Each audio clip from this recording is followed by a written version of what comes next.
राजस्थान की रेत में जब सुबह की पहली किरण गिरती है तो एक किला ऐसे चमक उठता है जैसे सूरज ने खुद उसे सोने से तरासा। ये है सोनार किला यानी जैसलमेर का गौरव। एक ऐसा किला जो सिर्फ इतिहास नहीं बल्कि जीवत शहर है। सन 1156 ईस्वी में भाटी राजपूत राजा रावल जैसल ने इस किले की नींव रखी।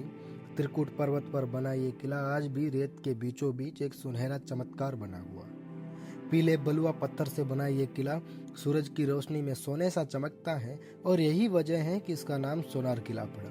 इसका निर्माण बिना सीमेंट और पानी के सिर्फ पत्थरों की इंटरलॉकिंग तकनीक से हुआ था। हर पत्थर इस किले की मजबूती की गवाही देता है। पर इस किले की असली खासियत है कि यह आज भी जिंदा है। यह दुनिया के कुछ गिने चुने लिविंग फोर्टों में से एक है। करीब 4 से 5 हजार लोग अब भी यहाँ रहते हैं। इन गलियों में चाय की खुशबू अब भी यहाँ आती है, बच्चों की आवाज़ें गूंजती है और इतिहास के बीच आज भी जिंदगी बहती है। किले के अंदर बने जैन मंदिर राजस्थान की शिल्प कला के अद्भुत उदाहरण हैं। पत्थरों की दीवारों पर इतनी बारीक नक्काशी कि लगता है जैसे हर खंबा कोई कहानी सुना रहा हो। 2013 में सोनार किले को यूनेस्को विश्व धरोहर स्थल का दर्जा मिला। हिल फोर्ट्स ऑफ राजस्थान के अंतर्गत जब सूरज ढलता है तो यह किला सुनहरी आभा में चमकता है और ऐसा लगता है जैसे इतिहास फिर से जीवन हो चुका है। सोनार किला सिर्फ पत्थरों का ढांचा नहीं है, यह इंसानी कल्पना, कला और परंपरा की मिसाल है। हर दीवार, हर गली कहती है कि अगर ध्यान से सुनो तो इतिहास आज भी बोलता है। चलिए शुरू करते हैं। गढ़ दिल्ली गढ़ आगरो और अधगढ़ बीकानेर भलो चुनायो भाटियां ओ गढ़ जैसलमेर। इसके बाद इस किले के निर्माण के अंदर कोई भी सीमेंट, चूना या पानी का इस्तेमाल नहीं हुआ। तो इस दोहे को चेंज करके लोगों ने कहा कि गढ़ दिल्ली गढ़ आगरो और अधगढ़ बीकानेर और चंदो करो भाटियां गुड़े जैसलमेर। नमस्कार साथियों, अभी मैं जैसलमेर किले के बिल्कुल बाहर खड़ा हूँ। जैसलमेर फोर्ट, स्वर्ण किला, सोनार किला, 3 इसके नाम हैं और प्राचीन जो इसका नाम था वो था त्रिकूटगढ़। अब त्रिकूटगढ़ क्यों था? क्योंकि ये जो किला है, जो आप पहाड़ी पूरी देख रहे हो, ये पहाड़ी 3 खुणे की थी, यानी 3 कोने थे और उसके ऊपर बसाया गया था। इस किले का निर्माण सन शताब्दी 11वीं में करवाया था। राजा का नाम था रावल जैसल और इस पर्वत का नाम था मेरू। तो जैसल प्लस मेरू जैसलमेर नाम पड़ा इस पूरे।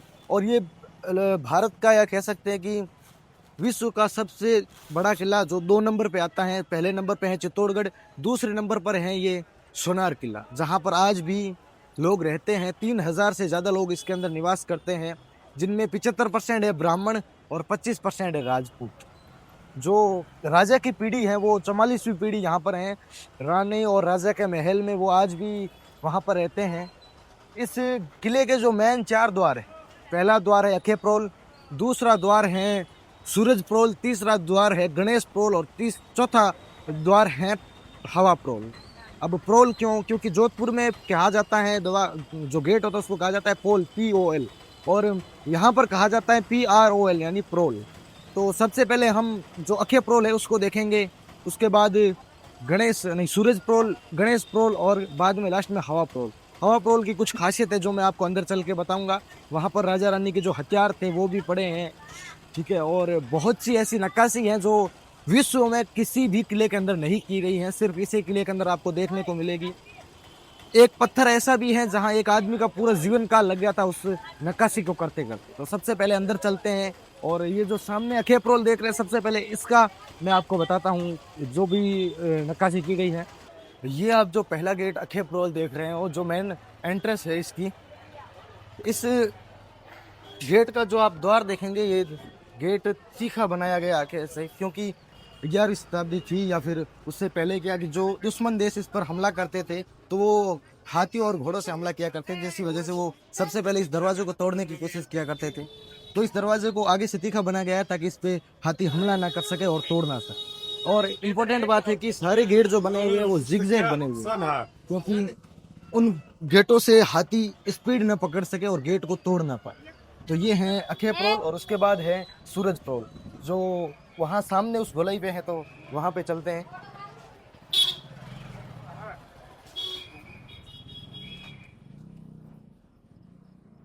और यहाँ पर मतलब 40 से 50 ऐसी क्योंकि ये लिविंग फोर्ट है तो 40 से 50 यहाँ पर होटलें, रेस्टोरेंट, कैफे, शॉप आपको देखने को मिलेगी। या आप सामने जो बेरीसाल जो बुर्ज है वो देख रहे हो, वो सामने लगा हुआ है।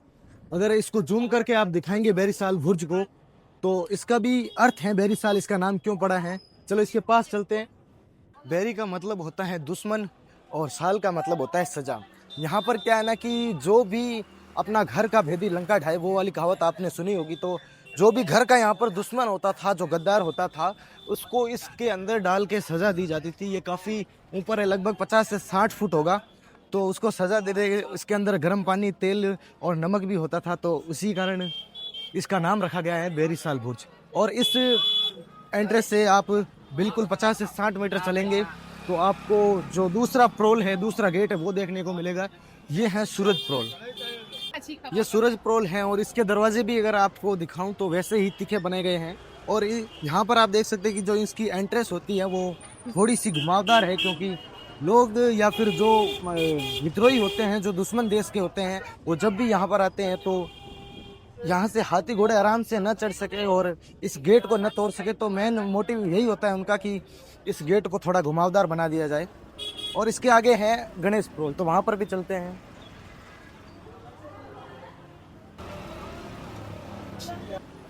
वो देखो उधर जो मतलब जितने भी ऊपर पत्थर वगैरह लगे हुए हैं, वो वाले सामने ऊपर गोल पत्थर हैं, कुछ बेलनाकार पत्थर भी हैं। अगर जूम करके आपको दिखाऊं तो वो वाले,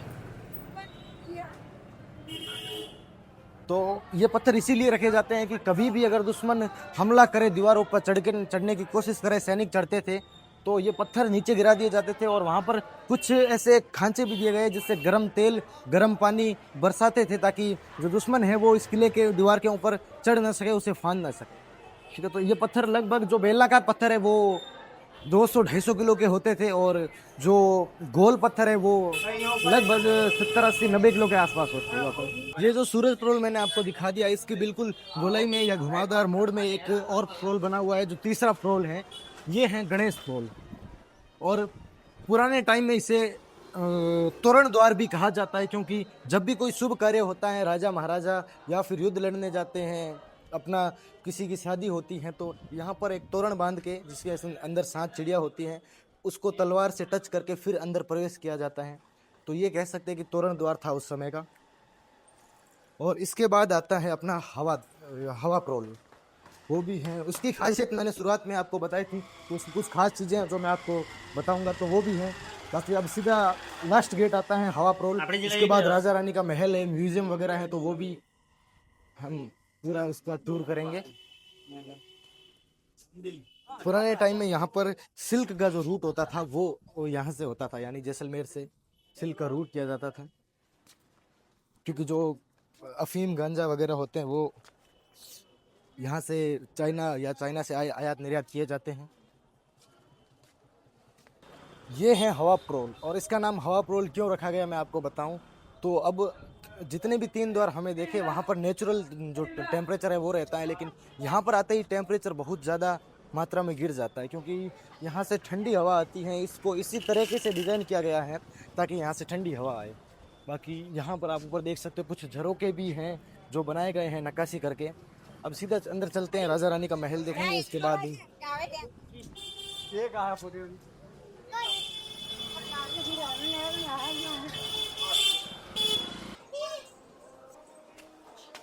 टूरिस्ट लगभग 3 से 4 दिनों में 3 लाख के आसपास टूरिस्ट आ चुके हैं।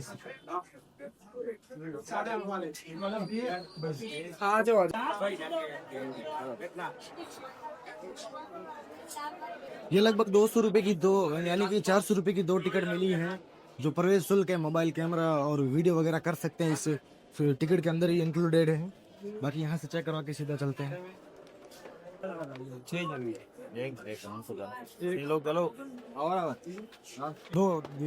दो ये आप जो पिक्चर देख रहे हैं, स्कूल की पिक्चर हैं, जो यहाँ के राजा जी ने ही निर्माण करवाया है। ये देख सकते हैं आप, काफ़ी पिक्चरें लगी हुई हैं। तो ये ऐसा है ना कि ये लड़कियों के लिए स्कूल हैं, जो बच्ची होती है उनके लिए स्कूल हैं। और बाकायदा ये इतनी ठंडी रहती है गर्मियों के दिन क्योंकि इसकी डिज़ाइन ऐसे इस तरीके से की गई है, जैसे नीचे मैंने आपको हवा प्रोल दिखाया था वैसे ही इसकी डिज़ाइन की गई है। तो अब सीधा बिना देरी करते हुए म्यूजियम में चलते हैं। वहाँ पर बहुत सी कुछ ऐसी चीज़ें आपको देखने को मिलेगी जो हटके हैं, और राजा रानी का महल भी हम देखेंगे, कहाँ राजा बैठते थे, कहाँ कुछ करते थे, तो वो सारी अंदर ऊपर हैं। तो चलते हैं सीधा वहीं। त्रिपोलिया के अंदर जा रहे हैं। त्रिपोलिया मतलब 3 पोल, 3 झरोके या फिर 3 बालकनी। तो इधर में हाँ लेफ्ट साइड आपको 3 बालकनियाँ देखने को मिलेगी, ये वाली। यहाँ से क्या है कि पुराने टाइम में राजा रानी जो होती है, रानियाँ होती हैं, उनको बाहर जाने की अनुमति नहीं देते थे। तो वो यहाँ से जितना भी कुछ फंक्शन वगैरह होता था वो यहीं से देखते थे। और ये जो अगर आप चीज़ देखेंगे तो ये था सीक्रेट लॉकर, यानी कि अंदर से भी काफ़ी बड़ा है। और इस सीक्रेट लॉकर को ऐसा था कि यहाँ से स्लाइडर लगे हुए थे, इसके बाद यहाँ पर कोई पेंटिंग वगैरह रख देते थे, जिसकी वजह से क्या है कि कोई भी पहचान नहीं पाता था कि इसके अंदर कोई खुफिया जगह हो सकती है। बाकी यहाँ पर राजा महाराजा की तस्वीरें वगैरह लगी हुई हैं। अब इस तस्वीर की खासियत अगर मैं आपको बताऊं तो ये तस्वीर काल्पनिक है, क्योंकि जिस तरफ फेस, साइड में अगर फेस होता है तो वो चीज़ काल्पनिक होती है, अगर सामने की तरफ से फेस लिया हो तो वो रियल पिक्चर होगी। तो ये महारावल जैसलदेव जी जो 1556 और 1167 की अंदर जिए थे। महारावल भीम, महारावल सबल सिंह, और महारावल अमर सिंह जी, महारावल जसवंत सिंह जी, महारावल बुद्ध सिंह जी, महारावल तेज सिंह जी, ये इनके पीढ़ी दर पीढ़ी चलती रही। ये है जो राजा यहाँ के थे, जैसे कि वो यदुवंश के भगवान श्री कृष्ण के वंशज थे। तो यहाँ पर एक ट्री भी बनाया गया है जो इनकी पीढ़ी दर पीढ़ी को बताने की कोशिश करता है। यहाँ पर भगवान श्री कृष्ण है, उसके बाद ये अभी लगभग 44वीं पीढ़ी इनकी चल रही है। ये इनके क्रम भाई नाम भी लिखे हुए इधर सारे जितने भी हैं। शुरुआत में महारावल जैसलदेव है, उसके लास्ट में महारावल ब्रिराज सिंह है जो अभी प्रेजेंट में यहाँ पर राज करते हैं। ये जो राजा हैं ये अभी वर्तमान में यहाँ हैं, महारावल ब्रजराज सिंह जी, जो 2020 में इनकी डेथ हो गई थी, ऐसा ही कुछ लिखा हुआ है। ये वाला ये लकड़ी का घोड़ा है जो अभी राजा रानी के महल में सबसे पहले यही आपको देखने को मिलेगा। तो ये इस कहावत को सच करता है कि घोड़ा कहीजे काठ का, पिंड कहीजे पाषाण, और बख्तर कहीजे लोहे का, तब देखो जैसा। यानी कि घोड़ा लकड़ी का होना चाहिए और पैर जो है वो पत्थरों के होने चाहिए, और बख्तर यानी शरीर लोहे का होना चाहिए, तब आप जैसलमेर देख सकते हो, उसके ऊपर युद्ध कर सकते हो या फिर लड़ सकते हो। ये दुश्मनों के लिए बाकी कही जाती थी कहावत। और इधर आप देखेंगे तो 2 छत्र रखे हुए, ये छत्र रेड और येलो कलर में है। इनका मतलब था कि जो इनका फ्लैग था राजाओं का शाही फ्लैग, वो भी रेड और येलो कलर का होता था, और ये घोड़े के ऊपर लगाया जाता था, और घोड़े के ऊपर लगाना कंपलसरी होता था। ये शांति का प्रतीक इसे कहा जाता है। मूर्ति जो आप मेरे पीछे देख रहे हो लगभग 600 साल पुरानी है, जो यहाँ पर है श्री कृष्ण का वामन अवतार और विद्यादायनी सरस्वती। कुछ मूर्तियां वहां पर भी रखी गई हैं।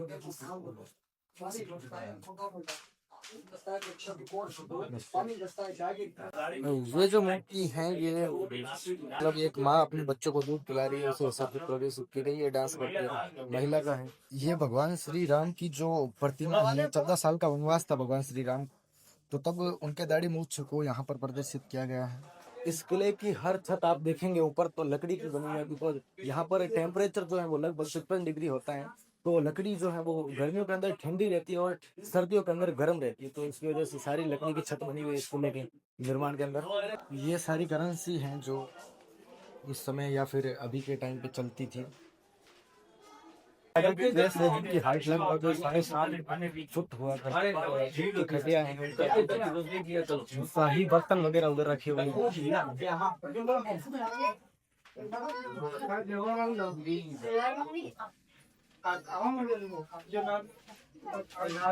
चांदी के बर्तन है, कोई भी इनके अंदर अगर जहर डाला तो वो खाना है हरे रंग का हो जाए तो अच्छे से पता चलता था। पुराने टाइम का राजा महाराजा कोट कह सकते हैं इसे। यहाँ पर आप अगर सामने देखें तो यहाँ पर आम जनता जो है वो बैठती थी इधर की साइड, और यहाँ पर राजा महाराजा बैठकर उन लोगों की या आम जनता की जो दिक्कतें होती थी उनको सॉल्व करने के। और इसके जस्ट पीछे ये लकड़ी के पुराने दरवाजे आपको देखने को मिलेंगे, काफी मजबूती से बनाए गए थे। और यहाँ पर ये जितनी भी डिजाइन है सारी सिंगल पत्थर से की गई है, सिंगल पत्थर का इस्तेमाल करके इस डिजाइन को किया गया है। काफी टाइम लगता है बिकॉज एक आदमी अगर छोटी मोटी गलती हो जाए तो ये सारा खराब हो जाए। इसके बाद ये पत्थर ये भी आपको ऐसा देखने को लगेगा कि लकड़ी का है, लेकिन बिल्कुल भी लकड़ी नहीं। आवाज में अगर आपको सुनाऊं इसकी तो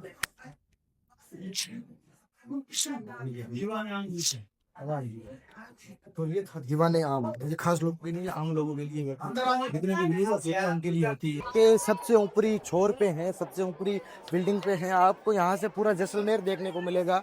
और ये जो ध्वजा आप देख रहे हैं, जो ध्वज आप देख रहे हैं, ये ध्वज उनका जो राज परिवार होते हैं उनका शाही ध्वज है, इसको कह सकते हैं आप। और पूरा जैसलमेर यहाँ से दिखता है, अगर मैं आपको दिखाऊं। जी देखो, सबसे हाईएस्ट पॉइंट है। हमने जो एंट्री की थी वो उस द्वार से की थी, और वहाँ से लेकर उसके बाद ये द्वार आया, उसके बाद ये नीचे हवा महल या हवा प्रोल है।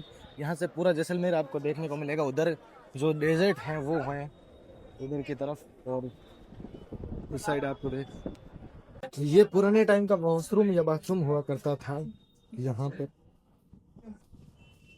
ये आप जो देख रहे हैं सामने गणगौर माता जी की मूर्ति है, जो पार्वती माँ का अंश मानी जाती है।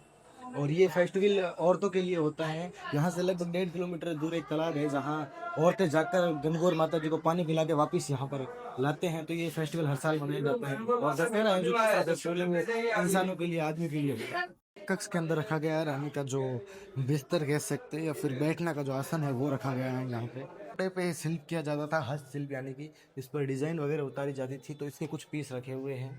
इधर भी एक छोटा पीस रखा हुआ है। ये था त्रिकुटगढ़ सोनार किला या स्वर्ण फोर्ट का पूरा जो टूर मैंने आपको करवाया है। और पिछले कई दिनों से मैं पश्चिमी राजस्थान की सैर कर रहा हूँ। मैंने तनोट, लोंगेवाला, कुलधरा, इन चीज़ों को कवर किया है। हॉन्टेड, जैसे कि पाकिस्तान की युद्ध हुई, पाकिस्तान के साथ लड़ाई हुई थी 1971 की, 1965 की, तनोट, लोंगेवाला पे वो मैंने डाल दी है वीडियोज़। और बाद कुलधरा हॉन्टेड पैलेस है, जहाँ 200 साल से वो गाँव बसा नहीं है, तो वो भी मैंने वीडियो के अंदर कहा है। पिछले वीडियो आप मेरे विजिट कर सकते हो। बाकी आज का वीडियो ये आप जो स्वर्ण किले का देख रहे हो वो मैंने अपलोड कर दिया, आप देख रहे होंगे अभी। तो ऐसे ही वीडियो देख लेंगे, हमारे चैनल को एक बार सब्सक्राइब कर दे, और हाँ, वीडियो को लाइक कर दे, ताकि हमें ऐसे वीडियोज़ और बनाने का हौसला मिलता रहे। और कमेंट में एक बार जय श्री राम जरूर लिखें। Thank you.